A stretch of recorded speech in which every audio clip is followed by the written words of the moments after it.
59 Los amados más de vosotros, oh amados, esperamos cosas mejores. Pablo. Hebreos 6 y 9. Se comenta con amargura el progreso aparente de los impíos. Se admira el creyente de la buena posición de los hombres que desconocen el escrúpulo, muchas veces altamente colocados en la esfera financiera. Muchos preguntan, ¿dónde está el Señor que no les vio los procesos reprobables? La interrogación, no obstante, evidencia más ignorancia que sensatez. ¿Dónde está la finalidad del tesoro amonedado del hombre perverso? Aunque experimentarse en la tierra inalterable salud de 100 años, sería obligado a abandonar el patrimonio para recomenzar el aprendizaje. La eternidad confiere reducida importancia a los bienes exteriores. Aquellos que exclusivamente acumulan ventajas transitorias, fuera de su alma, plenamente olvidados de la esfera interior, son dignos de piedad. Dejarán todo, casi siempre, al sabor de la irresponsabilidad. Pero, eso no acontece con los dueños de la riqueza espiritual. Constituyendo los amados de Dios, se sienten identificados con el Padre, en cualquier parte a que sean conducidos. En la dificultad y en la tormenta guardan la alegría de la herencia divina que se les atesora en el corazón. Del impío, es razonable esperemos la indiferencia, la ambición, la avaricia, la preocupación de amontonar irreflexivamente. Del ignorante, es natural recibamos preguntas locas. Entretanto, el apóstol de la gentilidad exclama con razón, más de vosotros, oh amados, esperamos cosas mejores. 60 Practica del bien, porque así es la voluntad de Dios que, haciendo el bien, tapéis la boca a la ignorancia de los hombres locos. Y Pedro 2, 15. A medida que el espíritu crece en conocimiento, más comprende el valor del tiempo y de las oportunidades que la vida mayor le proporciona, reconociendo, por fin, la imprudencia de gastar recursos preciosos en discusiones estériles y caprichosas. El apóstol Pedro recomienda sea recordado que es la voluntad de Dios que el bien se haga, imponiendo silencio a la ignorancia y a la locura de los hombres. Una contienda puede perdurar por muchos años, con graves desastres para las fuerzas en litigio. Todavía, basta una expresión de renuncia para que la concordia se establezca en un día. En el servicio divino, es aconsejable no disputar, a no ser cuando el esclarecimiento y la energía traduzcan calidad. En ese camino, la práctica del bien es la brújula de la enseñanza. Antecediendo cualquier disputa, conviene dar algo de nosotros mismos. Eso es útil y convincente. El bien más humilde, es simiente sagrada. Convocado a discutir, Jesús se inmoló. Por haberse transformado él mismo en divina luz, nos dominó las tinieblas de la ignorancia humana. No parlamento con nosotros. En vez de eso, nos convirtió. No reclamó comprensión. Entendió nuestra locura, localizó nuestra ceguera y nos amparó aún más. 61 Ministerios, cada uno administre a los demás el don como lo recibió, como buenos dispensadores de las múltiples formas de la gracia de Dios. Y Pedro, 4 y 10. Toda criatura recibe del Supremo Señor de don de servir como un ministerio esencialmente divino. Si el hombre promueve tantos problemas de solución difícil, en sus luchas sociales, es que no se capacitó, aún, de tan elevada enseñanza. El cuadro de la evaluación terrestre presenta la división entre los que denomináis magnates y proletarios, por cuanto, de modo general, no se entendió hasta ahora en el mundo la dignidad del trabajo honesto, por más humilde que sea. Es imprescindible haya siempre profesionales de limpieza pública, desbravadores de tierras insalubres, jefes de fábricas, trabajadores de imprenta. Los hombres lo comprendieron aún, que la oportunidad de cooperar en los trabajos de la tierra los transforma en dispensadores de la gracia de Dios. Pero, llegará la época en que todos se sentirán ricos. La noción de capitalista y operario estará renovada. Se entenderán ambos como eficientes servidores del Altísimo. El jardinero sentirá que su ministerio es hermano de la tarea confiada al gerente de la usina. Cada cual administrará los bienes recibidos del Padre, en su propia esfera de acción, sin la idea egoísta de ganar para enriquecerse en la tierra, sino de servir con provecho para enriquecer en Dios. 62 Parentela, y le dice, sal de tu tierra y de entre tu parentela y dirígete a él a tierra que yo te mostraré. Hechos 7, 3. En los círculos de la fe, varios candidatos a la posición de discípulos de Jesús se quejan de la sistemática oposición de los parientes, con respecto a los principios que esposaron para las adquisiciones de orden religioso. No siempre los lazos de sangre reúnen a las almas esencialmente afines. Frecuentemente, por las imposiciones de la consanguinidad, grandes enemigos son obligados al abrazo cotidiano, bajo el mismo techo. Es razonable sugerir una división entre los conceptos de familia y parentela. El primero constituiría el símbolo de los lazos eternos del amor, el segundo significaría el crisol de luchas, a veces acerbas, en que debemos diluir las imperfecciones de los sentimientos, fundiéndolos en la liga divina del amor hacia la eternidad. La familia no sería la parentela, pero la parentela se convertiría, más tarde, en las santas expresiones de la familia. Recordamos tales conceptos, a fin de despertar la vigilancia de los compañeros menos avisados. Camino de Jesús, será útil abandonar la esfera de maledicencias e incomprensiones de la parentela y pautar los actos en la ejecución del deber más sublime, sin olvidarse de la simplificación, por cuanto, así, el aprendiz fiel estará exhortándola, sin palabras, a participar de los derechos de la familia mayor, que es la de Jesucristo. 63. ¿Quiénes sois? Mas, el espíritu maligno les respondió: Conozco a Jesús y bien sé quién es Pablo, mas, vosotros, ¿quiénes sois? Hechos 7 y 15. Cualquier expresión de comercio tiene sus bases en el poder adquisitivo. Para obtener, es preciso poseer.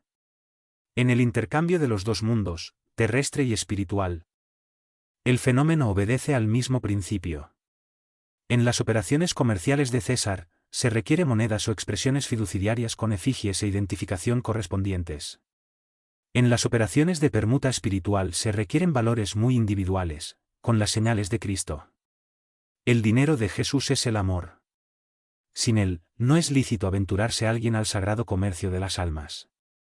El versículo nombrado aquí constituye benéfica advertencia a cuantos, para el esclarecimiento de los demás, invocan al Maestro, sin títulos vivos de su escuela de sacrificio. Mayormente en lo que se refiere a las relaciones con el plano invisible, manteniendo cuidado por evitar afirmaciones desordenadas. No os aventuréis al movimiento, sin el poder adquisitivo del amor de Jesús. El Maestro es igualmente conocido de sus infelices adversarios. Los discípulos sinceros del Señor son observados por ellos también. Los enemigos de la luz le reconocen el sublime valor. Cuando os dispusierais, por tanto, a ese género de trabajo, no olvidéis vuestra propia identificación, porque, probablemente, seréis interpelados por los representantes del mal, que os preguntarán quiénes sois. 64. El tesoro mayor, porque, donde estuviere vuestro tesoro, allí estará también vuestro corazón. Jesús. Lucas 12 y 34. En el mundo, los templos de la fe religiosa, al ser consagrados a la divinidad del Padre, son departamentos de la casa infinita de Dios, donde Jesús suministra sus bienes a los corazones de la tierra, independientemente de la escuela de creencia a la que se afilian. A esas subdivisiones del eterno santuario comparecen los tutelados de Cristo, en sus diferentes grados de comprensión. Cada cual, instintivamente, revela al Señor dónde colocar su tesoro. Muchas veces, por eso mismo, en los diversos recintos de su casa, Jesús recibe, sin respuesta, las súplicas de innumerables creyentes de mentalidad infantil, contradictorias o contraproducentes. El egoísta habla de su tesoro, exaltando las posesiones precarias. El avariento se refiere a mezquinas preocupaciones, el gozador demuestra apetitos insaciables, el fanático repite pedidos locos. Cada cual presenta su capricho herido como si fuese el dolor mayor. Cristo hoy es las solicitudes y esperar la oportunidad de darles a conocer el tesoro impredecible. Oye en silencio, porque a hierba tierna pide tiempo destinado al proceso evolutivo, y espera, confiado, por cuanto no prescinde de la colaboración de los discípulos resueltos y sinceros para la extensión del divino apostolado. En el momento adecuado, surgen esos, a su influjo sublime, y el paisaje de los templos se modifica. No son solo creyentes que comparecen para la rogativa, son trabajadores decididos que llegan para el trabajo. Llenos de coraje, dispuestos a morir para que otros alcancen la vida, ejemplifican la renuncia y el desinterés, revelan la voluntad del Padre en sí mismos, y con eso, aplican en el mundo la comprensión del mayor tesoro, sintetizando en la conquista de la luz eterna y del amor universal, que ya les enriquece el espíritu engrandecido. 65. Pedirle yo, Jesús, respondiendo, les dicen, no sabéis lo que pedís. Mateo 8 y 22. La mayoría de los creyentes se dirige a la casa de oración, con el propósito de pedir alguna cosa. Raros son los que comparecen, en la verdadera actitud de los hijos de Dios, interesados en los sublimes deseos del Señor en cuanto a la mejoría de conocimientos, a la renovación de valores íntimos, al aprovechamiento espiritual de las oportunidades recibidas de más alto. A rigor, los hombres debían reconocer en los templos el lugar sagrado del Altísimo, donde deberían aprender la fraternidad, el amor, la cooperación en su programa divino. Casi todos, sin embargo, prefieren el acto de insistir, de porfiar, de imponerse al paternal cariño de Dios, en el sentido de sobornarle el poder infinito. Pedigüeños inveterados, abandonan, en la mayor parte de las veces, el trazado recto de sus vidas, en virtud de la suprema rebeldía en las relaciones con el Padre. Tanto reclaman, que les es concedida la experiencia deseada. Sobrevienen desastres. Surgen los dolores. Enseguida, aparece el tedio, que es siempre hijos de la incomprensión de nuestros deberes. Provocamos ciertas dádivas en el camino, nos adelantamos a la solicitud de la herencia que nos corresponde, exigiendo prematuras concesiones del Padre, a la manera del Hijo pródigo, mas el desencanto se constituye en veneno de la imprevisión y de la irresponsabilidad. El tedio representará siempre fruto amargo de la precipitación de cuantos se lanzan sobre patrimonios que no les competen. 66. ¿Cómo pides? Hasta ahora, nada pedisteis en mi nombre, pedid, y recibiréis, para que vuestro gozo se cumpla. Jesús. Juan 4:24. En muchos rincones, encontramos criaturas desencantadas de la oración. ¿No prometió Jesús la respuesta del cielo a los que pidieran en su nombre? Muchos corazones permanecen desalentados porque la muerte les robó a un ser amigo, porque desastres imprevistos le surgieron en la senda común. Entretanto, repetimos, que el Maestro Divino enseñó que el hombre debería solicitar en su nombre.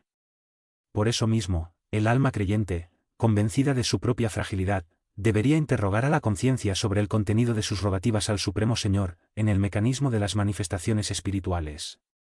¿Estará suplicando en nombre de Cristo de las vanidades del mundo? Reclamar, en virtud de los caprichos que obscurecen los caminos del corazón, es lanzar a divino sol el polvo de las inquietudes terrenas, pero, pedir, en nombre de Jesús, es aceptar su voluntad sabia y amorosa, es entregarnos de corazón para que nos sea concedido lo necesario. Solamente en ese acto de comprensión perfecta de su amor sublime encontraremos el gozo completo, la infinita alegría. Observa la substancia de tus oraciones. ¿Cómo pides? ¿En nombre del mundo o en nombre de Cristo? Los que se rebelan desanimados con la oración confiesan la infantilidad de sus rogativas. Tengamos, pues, cuidado en pedir, porque, por encima de todo, debemos solicitar la comprensión de la voluntad de Jesús a nuestro respecto. 67 Los vivos del más allá, y estaban hablando con el dos varones que eran Moisés y Elías, Lucas 9:30. Varias escuelas religiosas, defendiendo tal vez determinados intereses del sacerdocio, aseguran que el Evangelio no presenta bases al movimiento de intercambio entre los hombres y los espíritus desencarnados que los precedieron en la jornada del más allá. Entretanto, en este pasaje de Lucas, vemos al Maestro de los Maestros hablando con dos entidades llegadas de la esfera invisible de la que el sepulcro es la puerta de acceso. Además, en diversas circunstancias encontramos a Cristo en contacto con almas perturbadas o perversas, aliviando los padecimientos de infortunados perseguidos. Todavía, la mentalidad dogmática encontró ahí la manifestación de Satanás, enemigo eterno e insaciable. Aquí, sin embargo, se trata del sublime acontecimiento en el Tabor. No vemos ninguna demostración diabólica, sí, dos espíritus gloriosos en conversación íntima con el Salvador. Y no podemos situar el fenómeno en asociación de generalidades, porque los amigos del otro mundo, que hablaron con Jesús en el monte, fueron debidamente identificados. No se registró el hecho, declarándose, por ejemplo, que se trataba de la visita de un ángel, sino de Moisés y del compañero, dándose a entender claramente que los muertos vuelven de su nueva vida. 68 Más allá del túmulo y, si no hay resurrección de muertos, tampoco Cristo resucitó. Pablo. Y Corintios 3:13. Teólogos eminentes, intentando armonizar intereses temporales y espirituales, oscurecieron el problema de la muerte, imponiendo sombrías perspectivas a la simple solución que les es propia. Muchos de ellos situaron las almas en determinadas zonas de punición o de expurgación, como si fuesen absolutos señores de los elementos indispensables al análisis definitivo. Declararon otros que, en el instante de la gran transición, se sumerge el hombre en un sueño indefinible hasta el último día consagrado al juicio final. Hoy, no obstante, reconoce la inteligencia humana que la lógica evolucionó con todas las posibilidades de observación y raciocinio. Resurrección es vida infinita, vida es trabajo, júbilo y creación en la eternidad. ¿Cómo calificar la pretensión de aquellos que designan vecinos y conocidos para el infierno ilimitado en el tiempo? ¿Cómo cree permanezcan adormecidos millones de criaturas, aguardando el minuto decisivo del juicio, cuando el propio Jesús se afirma en actividad incesante? Los argumentos teológicos son respetables, no obstante, no debemos despreciar la simplicidad de la lógica humana. Comentando el asunto, puertas adentro del esfuerzo cristiano, somos obligados a reconocer que los negadores del proceso evolutivo del hombre espiritual, después del sepulcro, se definen contra el propio Evangelio. El Maestro de los Maestros resucitó en trabajo edificante. ¿Quién, de ese modo, atravesará el portal de la muerte para caer en ociosidad incomprensible? Somos almas, en función de perfeccionamiento, y, más allá del túmulo, encontramos la continuación del esfuerzo y de la vida. 69 Comunicación armados, no creáis a todo espíritu, sino probar si los espíritus son de Dios. Y Juan 4:1. Los nuevos discípulos del Evangelio, en sus agrupaciones de intercambio con el mundo espiritual, casi siempre manifiestan ansiedad en establecer claras y perfectas comunicaciones con el más allá. Si muchas veces aparecen fracasos, en ese particular, si los experimentos son fallos de éxito, es que, en la mayoría de los casos, el indagador obedece mucho más al egoísmo propio que al imperativo edificante. El propósito de exclusividad, en ese sentido, abre larga puerta al engaño. A través de ella, mal hecho con instrumentos nocivos pueden penetrar el templo, toda vez que el aprendiz cerró los ojos al horizonte de las verdades eternas. Bella y humana la dilatación de los lazos de amor que unen el hombre encarnado a los familiares que lo precedieron en la jornada del más allá del túmulo, pero es inaceptable que el estudiante obligue a quien le sirvió de padre o de hermano a interferir en las situaciones particulares que le corresponde.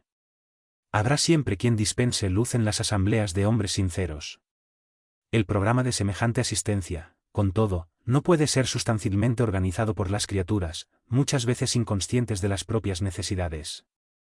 En virtud de eso, recomendó el apóstol que el discípulo esté atento, no para quien hable, sino parar la esencia de las palabras, a fin de certificarse si el visitante viene de Dios. 70 Poderes ocultos y dondequiera que él entraba, fuesen las ciudades, en las aldeas o en los campos, ponían a los enfermos en las plazas y le rogaban que los dejasen tocar al menos en la orla de su vestido, y todos los que le tocaban, sanaban. Marcos 6:56. Algunas veces, surgen en las filas espiritualistas estudiosos osados procurando, de cualquier modo, la adquisición de poderes ocultos que les confiera posición de evidencia. Comúnmente, en tales circunstancias, se llenan de las afirmaciones de gran alcance. El ansia de mejorarse, y el deseo de equilibrio, la intención de mantener la paz, constituyen bellos propósitos. No obstante, es recomendable que el aprendiz no se entregue a preocupaciones de notoriedad, debiendo caminar en el terreno de esas reflexiones con la cautela posible. Aun aquí, el Maestro Divino ofrece la mejor ejemplificación. Nadie reunió sobre la tierra tan elevadas expresiones de recursos desconocidos como Jesús. A los enfermos, basta tocarle las vestiduras para que se cure de enfermedades dolorosas, sus manos devolvían el movimiento a los paralíticos, la visión a los ciegos. Entretanto, en el día del Calvario, vemos al Maestro herido y ultrajado, sin recurrir a los poderes que constituían su atributo divino, en beneficio de su propia situación. Habiendo cumplido la ley sublime del amor, en el servicio del Padre, se entregó a su voluntad, tratándose de los intereses de sí mismo. La lección del Señor es bastante significativa. Es comprensible que el discípulo estudie y se enriquezca de energías espirituales, recordándose, sin embargo, que antes del nuestro, permanece el bien de los demás y que es el bien, distribuido en el camino de la vida, es la voz que habla por nosotros a Dios y a los hombres, hoy y mañana. 71 Para testimoniar, y os acontecerá esto para testimonio. Jesús, Lucas 21:13. Naturalmente que el Maestro no se alegrará de ver a sus discípulos sumergidos en el sufrimiento. Pero, considerando las necesidades extensas de los hombres de la tierra, comprende el carácter indispensable de las pruebas y de los obstáculos. La pedagogía moderna está repleta de esfuerzos selectivos, de concursos de capacidad, de exámenes de la inteligencia. El Evangelio ofrece situaciones semejantes. El amigo de Cristo no debe ser una criatura sombría, a la espera de padecimientos. Entretanto, conociendo su posición de trabajo, en un plano como la tierra, debe contar con dificultades de todas clases. Para los gozos falsificados del mundo, el planeta está lleno de conductores engañados. ¿Cómo invocar al Salvador para la continuidad de fantasías?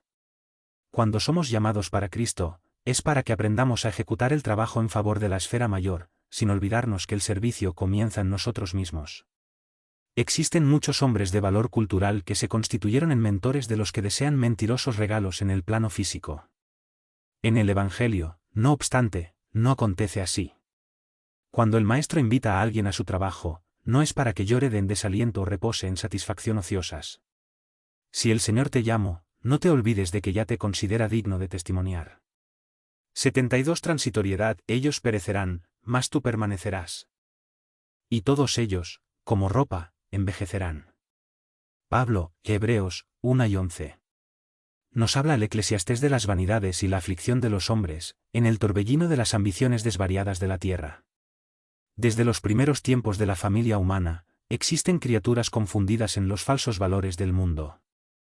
Mientras tanto, bastaría meditar algunos minutos en la transitoriedad de todo lo que palpita en el campo de las formas para comprender la soberanía del espíritu. Consultar la pompa de los museos y la ruina de las civilizaciones muertas. ¿Con qué fin se levantaron tantos monumentos y arcos de triunfo? No funcionó como ropaje del pensamiento. Todo funcionó como ropaje del pensamiento. La idea evolucionó, enriqueciéndose el espíritu y los envoltorios antiguos permanecen a distancia. Las manos callosas en la edificación de las columnas brillantes aprendieron con el trabajo los luminosos secretos de la vida. Todavía, ¿cuántas amarguras experimentaron los locos que disputaron, hasta la muerte, para poseerlas? Valíos de todas las ocasiones de servicio, como sagradas oportunidades en la marcha divina hacia Dios. Valiosa es la escasez, porque trae disciplina. Preciosa es la abundancia, porque multiplica las formas del bien. Una y otra, con todo, perecerán algún día. En la esfera carnal, la gloria y la miseria constituyen molduras de presentación temporal. Ambas pasan, solamente Jesús y la ley divina perseveran para nosotros, como puertas de vida y redención. 73 Oportunidad. Díjoles, pues, Jesús, aún no ha llegado mi tiempo, mas vuestro tiempo está pronto. Juan 7, 6. El mal trabajador está siempre quejoso. Cuando no atribuye su falta a los instrumentos en mano, lamenta la lluvia, no tolerar el calor, maldice la helada y el viento. Ese es un ciego de aprovechamiento difícil, porque solamente divisa el lado aristado de las situaciones.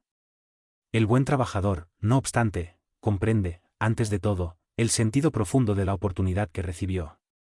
Valoriza todos los elementos colocados en sus caminos, como respeta las posibilidades ajenas. No depende de las estaciones. Planta con el mismo entusiasmo las frutas del frío y del calor. Es amigo de la naturaleza, le aprovecha las lecciones, tiene buen ánimo, encuentra en la aspereza de la sembradura y en el júbilo de la cosecha igual contentamiento. En ese sentido, la lección de maestro se reviste de maravillosa significación. En el torbellino de las incomprensiones del mundo, no debemos aguardar el reino de Cristo como realización inmediata, mas la oportunidad de los hombres es permanente para la colaboración perfecta en el Evangelio, a fin de edificarlo. Los ciegos de espíritu continuarán quejosos, entre tanto, los que despertaron para Jesús saben que su época de trabajo redentor está pronta. No pasó, tampoco está por venir.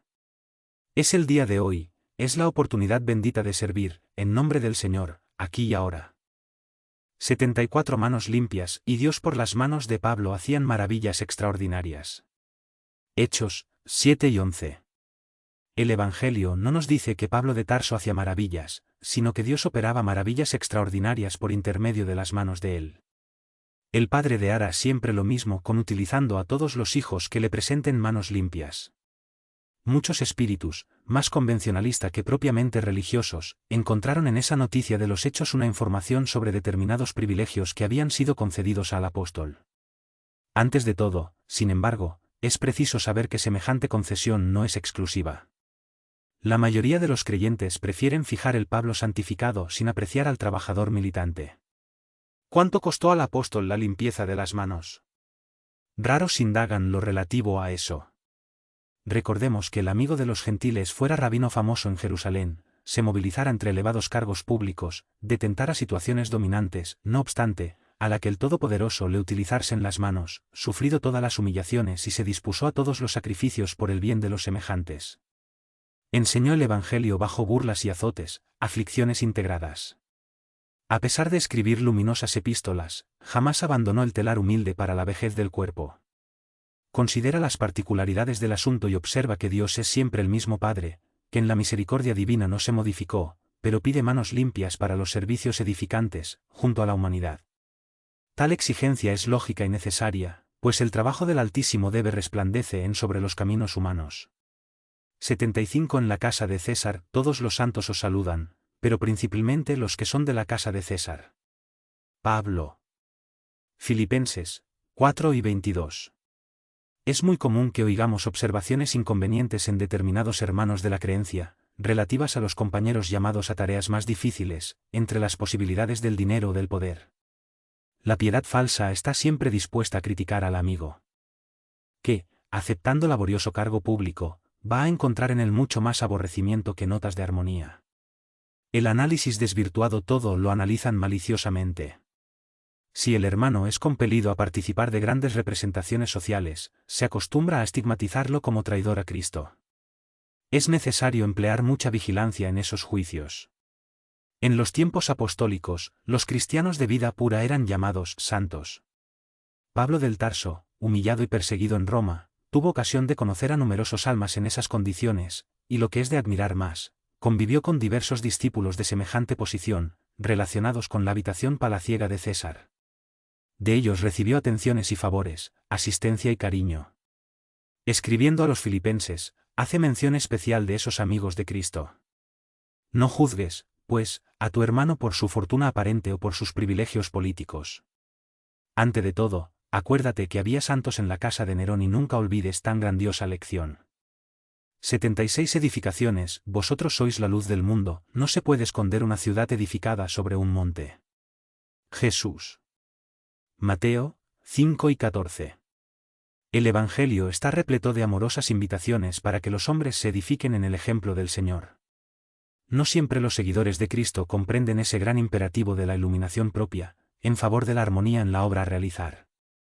Abrumador porcentaje de aprendices, antes de todo, permanece atento a la edificación de los otros, menospreciando la ocasión de alcanzar los bienes supremos para sí. Naturalmente, es muy difícil encontrar la oportunidad entre gratificaciones de la existencia humana, por cuanto el recurso bendito de iluminación se esconde, muchas veces, en los obstáculos, perplejidades y sombras del camino. El Maestro fue muy claro en su exposición. Para que los discípulos sean la luz del mundo, simbolizarán ciudades edificadas sobre la montaña, donde nunca se oculten. A fin de que el operario de Jesús funcione como expresión de claridad en la vida, es indispensable que se eleve al monte de la ejemplificación, a pesar de las dificultades en la subida angustiosa, presentándose a todos en la categoría de construcción cristiana. Tal cometido es imperecible. El vaivén de las pasiones no derrumba la edificación de esa naturaleza, las pedradas las dejan intactas, y si alguien la dilacera, sus fragmentos constituyen la continuidad de la luz, en sublime mecha, por todas partes, porque fue así que los primeros mártires del cristianismo sembraron la fe. 77 Conviene reflexionar más todo hombre sea pronto para oír, tardío para hablar, tardío para enojarse, Santiago 1:19. Analizar, reflexionar, ponderar son modalidades del acto de oír. Es indispensable que la criatura esté siempre dispuesta a identificar el sentido de las voces, sugestiones y situaciones que le rodean. Sin observación, es imposible ejecutar la más simple tarea en el ministerio del bien. Solamente después de oír, con atención, puede el hombre hablar de modo edificante en la senda evolutiva. Quien oye, aprende. Quien habla, adoctrina. Uno guarda, otro esparce. Solo aquel que guarda, en la buena experiencia, esparce con éxito. El consejo del apóstol es, por tanto, de eterna oportunidad. Y forzoso es convenir que, si el hombre debe ser pronto en las observaciones y comedido en las palabras, debe ser tardío en encolerizarse. Cierto, el camino humano ofrece, diariamente, variados motivos a la acción enérgica, entre tanto, siempre que sea posible, es útil aplazar la expresión colérica para el día siguiente, por cuanto, a veces, surge la ocasión de examen más sensato y la razón de la ira desaparece. Tengamos en mente y que todo hombre nace para ejercer una función definida. oyendo siempre, puede estar seguro de que alcanzará serenamente los fines a que se destina, mas, hablando, es posible que abandone el esfuerzo a la mitad, y, encolerizándose, probablemente no realizará cosa alguna. 78. Verdades y fantasías, más, porque os digo la verdad, no me creéis. Jesús, Juan 8:45, el mundo siempre distingue ruidosamente a los expositores de fantasías. Es común observar, casi en todas partes, la victoria de los hombres con labia, que prometen milagros y maravillas, esos merecen de las criaturas gran crédito. Basta encubrir la enfermedad, la debilidad, la ignorancia o el defecto de los hombres, para que reciban acatamiento. No acontece lo mismo a los cultivadores de la verdad, por más simple que ésta sea. A través de todos los tiempos, para esos últimos, la sociedad reservó la hoguera, el veneno, la cruz, la punición implacable. Intentando huir a la angustiosa situación espiritual que le es propia, inventó el hombre la buena dicha, imponiendo, con todo, a los adivinadores el disfraz dorado de las realidades negras y duras. El charlatán más hábil en la fabricación de mentiras brillantes será el señor de la clientela más numerosa y brillante. En el intercambio con la esfera invisible, urge que los nuevos discípulos se percaten contra los peligros de esa índole. La técnica del elogio, la disposición de parecer mejor, el prurito de caminar al frente de los demás, la presunción de convertir conciencias ajenas, son grandes fantasías. Es necesario no creer en eso. Más razonable es comprender que el servicio de iluminación es difícil, comenzando del esfuerzo de regeneración de nosotros mismos. No siempre los amigos de la verdad son aceptados. Generalmente son considerados fanáticos o mistificadores, mas, a pesar de todo, para nuestra felicidad, se hace necesario tender a la verdad mientras es tiempo. 79 a cada uno, levántate derecho sobre tus pies. Pablo, Hechos 2:10, de modo general, cuando encarnados en el mundo físico, apenas divisamos a los inválidos del cuerpo, los que perdieron el equilibrio corporal, los que se arrastran penosamente en el suelo, soportando escabrosos defectos. No poseemos suficiente visión para identificar los enfermos del espíritu, los cojos del pensamiento, los aniquilados del corazón. Donde existiese solamente ciegos, acabaría la criatura perdiendo el interés y el recuerdo del aparato visual. Por la misma razón, en la corteza de la tierra, donde la abrumadora mayoría de personas se constituyen de almas paralíticas, en lo que se refiere a la virtud, raros hombres conocen la desarmonía de salud espiritual que les corresponde, inconscientes de sus necesidades indiscutibles. Infiérase, pues, que la misión del Evangelio es mucho más bella y más extensa de lo que podamos imaginar. Jesús continúa derramando bendiciones todos los días. Y los prodigios ocultos, operados en el silencio de su amor infinito, son mayores que los verificados en Jerusalén y en la Galilea, por cuanto los ciegos y leprosos curados, según las narraciones apostólicas, volvieron más tarde a enfermar y morir. La cura de nuestros espíritus enfermos y paralíticos es más importante, por cuanto se efectúa con vistas a la eternidad. Es indispensable que no nos perdamos en conclusiones ilusorias. Agucemos los oídos, guardando la palabra del apóstol a los gentiles. Es imprescindible que nos levantemos, individualmente, sobre nuestros propios pies, pues hay mucha gente esperando las alas de ángel que no les pertenecen. 80 opiniones hay de vosotros, cuando todos los hombres de vosotros dijeren bien, porque así hacían sus padres a los falsos profetas. Jesús. Lucas 6:26, indudablemente, muchas personas existen de parecer estimable, a las cuales podemos recurrir en los momentos oportunos, más que nadie desprecie la opinión de la propia conciencia, por cuanto la voz de Dios, comúnmente, nos esclarecerá en ese santuario divino. Rematada locura es el propósito de contar con la aprobación general a nuestro esfuerzo.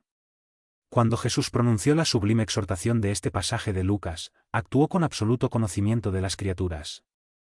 Sabía el Maestro que, en un plano de contrastes chocante como la tierra, no sería posible agradar a todos simultáneamente. El hombre de la verdad será comprendido apenas, en tiempo adecuado, por los espíritus que se hicieran verdaderos. El prudente no recibirá aplausos de los imprudentes. El Maestro, en su época, no reunió las simpatías comunes. Si fue amado por criaturas sinceras y simples, sufrió impiadoso ataque de los convencionalistas. Para María de Magdalena era él, el Salvador, para Caifás, sin embargo, era el revolucionario peligroso. El tiempo fue la única fuerza de esclarecimiento general.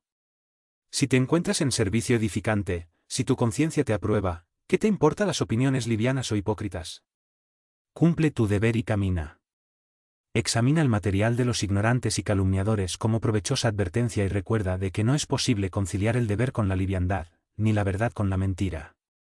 81 ordenaciones humanas. Sujetaos, pues, a toda ordenación humana, por amor del Señor. Y Pedro, 2 y 13.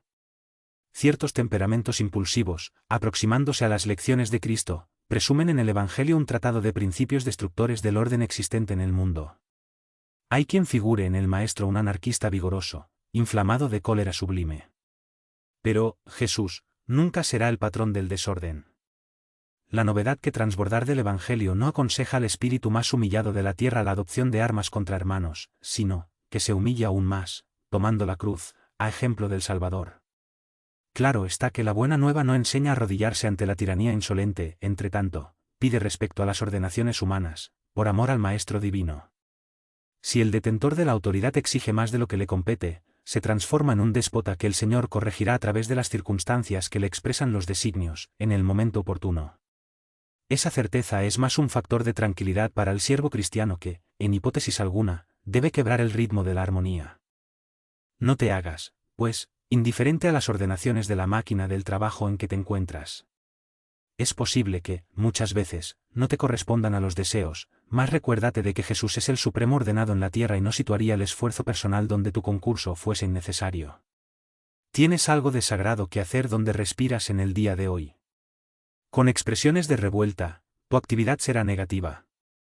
Recuérdate de semejante verdad y sométete a las ordenaciones humanas por amor al Señor Divino. 82 maderos secos, porque, si al madero verde hacen esto, ¿qué se hará al seco? Jesús. Lucas, 11 y 31. Jesús es la vida eterna, llena de savia divina, esparciendo ramas abundantes, perfumes consoladores y frutos sustanciosos entre los hombres, y el mundo no le ofreció sino la cruz de la flagelación y de la muerte infame. Desde milenios remotos es el Salvador, el puro por excelencia, que no debemos esperar, por nuestra parte, criaturas endeudadas que somos, representando gajos aún secos en el árbol de la vida.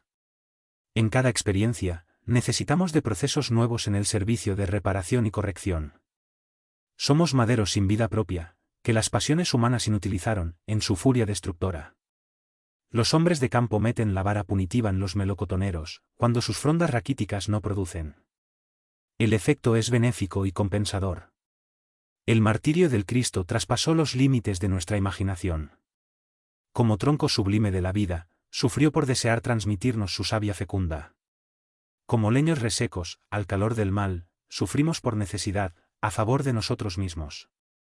El mundo organizó la tragedia de la cruz para el Maestro, por espíritu de maldad e ingratitud, pero, nosotros, si tenemos cruces en las sendas redentoras no es porque Dios sea riguroso en la ejecución de sus leyes, sino porque es amoroso Padre de nuestras almas, lleno de sabiduría y compasión en los procesos educativos. 83 aflicciones más, alegraos en el hecho de que seáis participantes de las aflicciones de Cristo. Y Pedro, 4 y 13. Es innegable que en vuestro aprendizaje terrestre atravesaréis días de invierno ríspido, en que será indispensable recurrir a las provisiones almacenadas en lo íntimo, en las cosechas de los días de equilibrio y abundancia. Contemplaréis el mundo, en la desilusión de amigos muy amados, como templo en ruina, bajo los embates de cruel tormenta. Las esperanzas fenecieron distantes, los sueños permanecen pisados por los ingratos. Los afectos desaparecieron, unos por la indiferencia, otros porque prefirieron la integración en el cuadro de los intereses fugitivos del plano material. Cuando surja un día así en vuestros horizontes, compeliéndoos a la inquietud y a la amargura, cierto no os será prohibido llorar. Entretanto, es necesario no olvidaros de la divina compañía del Señor Jesús. ¿Suponéis, acaso, que el Maestro de los Maestros habita una esfera inaccesible al pensamiento de los hombres? ¿Juzgáis por ventura, no reciba el Salvador ingratitudes y apodos, por parte de las criaturas humanas, diariamente? Antes de que conociéramos el mal ajeno que nos aflige, Él conocía el nuestro y sufría por nuestros errores. No olvidemos, por tanto, que, en las aflicciones, es imprescindible tomarle la sublime compañía y proseguir avante con su serenidad y su buen ánimo. 84 Levantémonos, levantaos, vámonos de aquí. Jesús. Juan, 14, 31. Antes de retirarse para las oraciones supremas en el huerto, habló Jesús a los discípulos largamente, esclareciendo el sentido profundo de su ejemplificación. Relacionando sus pensamientos sublimes, hizo el hermoso convite insertado en el Evangelio de Juan: levantaos, vámonos de aquí. La apelación es altamente significativa. Al toque de erguirse, el hombre del mundo acostumbra procurar el movimiento de las victorias fáciles, lanzándose a la lucha sedienta de supremacía o cambiando de domicilio, en la expectativa de efímera mejoría. Con Jesús, entretanto, ocurrió lo contrario. Se levantó para ser dilacerado, inmediatamente después, por el gesto de Judas. Se alejó del local en que se hallaba a fin de alcanzar, poco después, la flagelación y la muerte. Naturalmente partió para el glorioso destino de reencuentro con el Padre, mas necesitamos destacar las escalas del viaje. Se irguió y salió, en busca de la gloria suprema.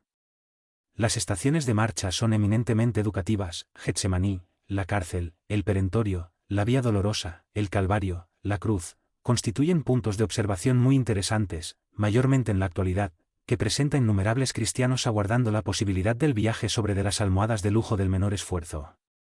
85 Testimonio: le respondió Jesús: ¿dices eso de ti mismo o fueron otros que te lo dijeron de mí? Juan 6:34. La pregunta de Cristo a Pilatos tiene significación más extensa. Comprendámosla, aplicada a nuestras experiencias religiosas. Cuando aún encaramos en el Maestro la personalidad del Salvador, ¿por qué lo afirmamos? ¿Estaremos actuando como discos fonográficos, en la repetición pura y simple de palabras oídas? Es necesario conocer el motivo por el cual atribuimos títulos amorosos y respetuosos al Señor. No basta repetir encantadoras lesiones de los demás, sino vivir sustancialmente la experiencia íntima en la felicidad al programa divino. Cuando alguien se refiere nominalmente a un hombre, ese hombre puede indagar en cuanto a los orígenes de la referencia. Jesús no es símbolo legendario, es un maestro vivo. Las preocupaciones superficiales de mundo llegan, educar el espíritu y pasan, mas la experiencia religiosa permanece. En ese capítulo, por tanto, es lógico recurramos, sistemáticamente, a los patrimonios ajenos. Es útil a todo aprendiz testificar de sí mismo, iluminar el corazón con las enseñanzas de Cristo, observarle la excelsa influencia en los días tranquilos y en los tormentosos. Reconozcamos, pues, la actitud loable en el esfuerzo de él. Hombre que se inspira en la ejemplificación de los discípulos fieles, con todo, no olvidemos de que es contraproducente reposar edificaciones que no nos pertenecen, olvidando el servicio que nos es propio. 86 Jesús y los amigos: nadie tiene mayor amor de lo que es este, de dar a alguien a vida por sus amigos. Jesús. Juan 3:13. En la localización histórica de Cristo, nos impresiona la realidad de su inmenso amor por la humanidad. Por los hombres, hizo todo lo que era posible en renuncia y dedicación. Sus actos fueron celebrados en asambleas de confraternidad y de amor. La primera manifestación de su apostolado se verificó en la fiesta jubilosa de un hogar. Hizo compañía a los publicanos, sintió sed de la perfecta comprensión de sus discípulos. Era amigo fiel de los necesitados que se socorrida de sus virtudes inmortales. A través de las elecciones evangélicas, se le nota el esfuerzo para ser entendido en su infinita capacidad de amar. La última cena representa un paisaje completo de afectividad integral. Lava los pies a los discípulos, ora por la felicidad de cada uno. Entretanto, al primer embate con las fuerzas destructoras, sufre el Maestro el supremo abandono. En vano, sus ojos procura la multitud de los amigos, beneficiados y seguidores. Los leprosos y los ciegos, curado por sus manos, habían desaparecido. Judas lo entregó con un beso. Simón, que gozará la convivencia doméstica, lo negó 3 veces. Juan y Santiago durmieron en el huerto. Los demás prefirieron estacionarse en acuerdos precipitados con las acusaciones injustas. Aún después de la resurrección, Tomás le exigió señales. Cuando estuvieres en la puerta estrecha, dilatando las conquistas de la vida eterna, irás también solo. No aguares a tus amigos. No te comprenderían, no obstante, no dejes amarlos. Son niños. Y todo niño teme y exige mucho. 87 ¿Por qué dormís? Y les dijo: ¿por qué estáis durmiendo? Levantados y orad, para que no caigáis en tentación. Lucas 10:46. En las enseñanzas fundamentales de Jesús, es imperioso evitar las situaciones acomodadas, en detrimento de las actividades del bien. El Evangelio de Lucas, en este pasaje, cuenta que los discípulos dormían de tristeza, mientras el maestro oraba fervorosamente en el huerto. Se ve, pues, que el Señor no justificó en mí aún la inactividad oriunda del choque ante los grandes dolores. El aprendiz se figurará al mundo como siendo el campo de trabajo del reino, donde se esforzará, diligente y vigilante, comprendiendo que Cristo prosigue el servicio redentor para el rescate total de las criaturas. Recordando la oración en Getsemaní, somos obligados a recordar que innumerables comunicadores de bases cristianas permanecen durmiendo en las convivencias personales, en los mezquinos intereses, en las vanidades efímeras. Hablaron de Cristo, se refieren a su eterna ejemplificación, como si fuesen sonámbulos, inconscientes de lo que dicen y de lo que hacen, para despertar tan solo en el instante de la muerte corporal, en sollozos tardíos. Olvidamos la interrogación del Salvador y busquemos la edificación y el trabajo, donde no existen lugares vagos para lo que sea inútil y ruinoso a la conciencia. En cuanto a ti, que aún te encuentras en la carne, no duermas en espíritu, desatendiendo a los intereses del Redentor. Levántate y esfuérzate, porque es en el sueño del alma que se encuentran las más peligrosas tentaciones, a través de pesadillas por fantasías. 88 Velar con Jesús y volviendo hacia sus discípulos, los salió adormecidos y le dijo a Pedro, entonces, ¿ni una hora pudisteis velar conmigo? Mateo 26, 40. Jesús vino a la tierra a despertar a los hombres para él a vida mayor. Es interesante recordar, sin embargo, que, sintiendo la necesidad de alguien para acompañarlo en el supremo testimonio, no invitó a seguidores tímidos o beneficiados de la víspera, si a los discípulos conscientes de sus propias obligaciones. Entretanto, esos mismos durmieron, intensificando la soledad del divino enviado. Es indispensable rememoremos el texto evangélico para considerar que el Maestro continúa en esfuerzo incesante y prosigue convocando cooperadores devotos a la colaboración necesaria. Claro que no confía tareas de importancia fundamental a espíritus y despertó ignorantes, mas, es imperioso reconocer el reducido número de aquellos que no adormecen en el mundo, mientras Jesús aguarda resultados de la incumbencia que les fue cometida. Olvidando el mandato de que son portadores, se inquietan por la ejecución de sus propios deseos, al observar en gran cuenta los días rápidos que el cuerpo físico les ofrece. Se olvidan de que la vida es la eternidad y que la existencia terrestre no pasa simbólicamente de una hora. En vista de eso, al despertar en la realidad espiritual, los obreros distraídos lloran bajo el látigo de la conciencia y anhelan por el reencuentro de la paz del Salvador, más les resuenan en el oído las palabras dirigidas a Pedro, entonces, ¿ni por una hora pubis de velar conmigo? Y, en verdad, si aún no podemos permanecer con Cristo, al menos una hora, ¿cómo pretender a divina unión hacia la eternidad?